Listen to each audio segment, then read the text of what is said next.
I've got two poems that will take you behind the facade that I share with the world. Isn't it funny how little we talk about our facade? That avatar of us we want the world to see, even though there's a lot more to us, lots more about us, and things that aren't Instagram worthy about us. So we pretend these things just aren't there. Who are we kidding when we do this? I mean, certainly not ourselves. These poems today will wander into some of these areas inside of me. They're both hard to share and somewhat feel very, very important to share. I'd be curious to see how they land with you. My first poem's entitled Difference Hard.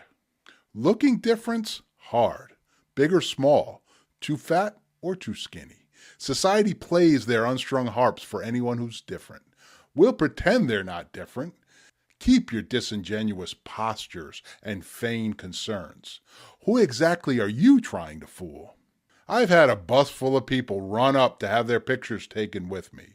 The freak show had come to town.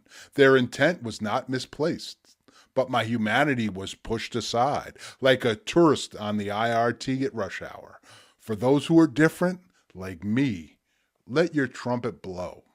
Grasp the divergent. Don't disregard it. Stop shuffling along with the water witch, who's got more hope than deserved. How did that poem land with you? I certainly know I'm far from the first person to struggle with how they look and how society looks at us. It is true, at the Grand Canyon on my honeymoon, a busload of tourists from Japan came off the bus, ran up to me, and took pictures, taking turns, snapping pictures with me. Perhaps I look like a famous American in Japan. I don't have a solid explanation for the event, but it certainly pressed some of those buttons within me tied to how I feel about myself, how I look. And how we feel about ourselves is tied to the topic of my next poem as well, a poem that addresses that 800-pound gorilla in the room, the parts of us we don't want others to know. This poem is entitled My Closet. There's skeletons in my closet. Oh, you don't have any? Of course you don't.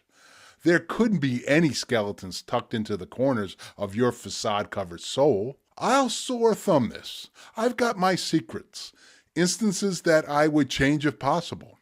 Peccadillos. But like Frank's saying, they're too few to mention. If I pause to reflect, I'm drawn to the similarities from both repentance and curiosity. Through my moments of contemplation, these dark moments, all are tied together through a desire to explore, a wonderment tied to this unknown life I'm living. I sincerely try to traverse this life honorably, but I need a tutorial to understand the assignment.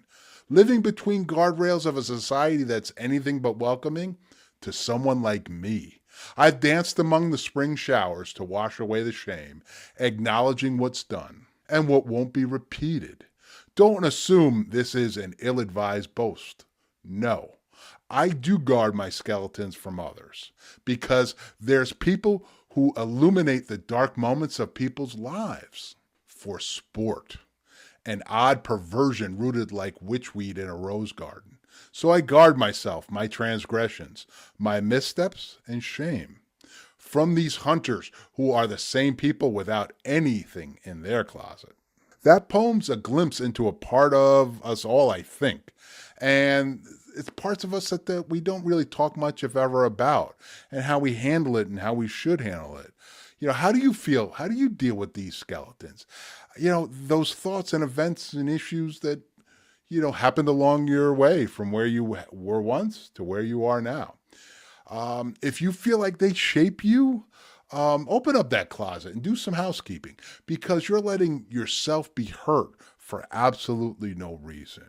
We need to take care of each other and to be kinder to each other. And let's dive a bit deeper by watching this video together now. I think it's going to resonate with you, and I think it'll be good for us both to go through this. So I'll see you over there.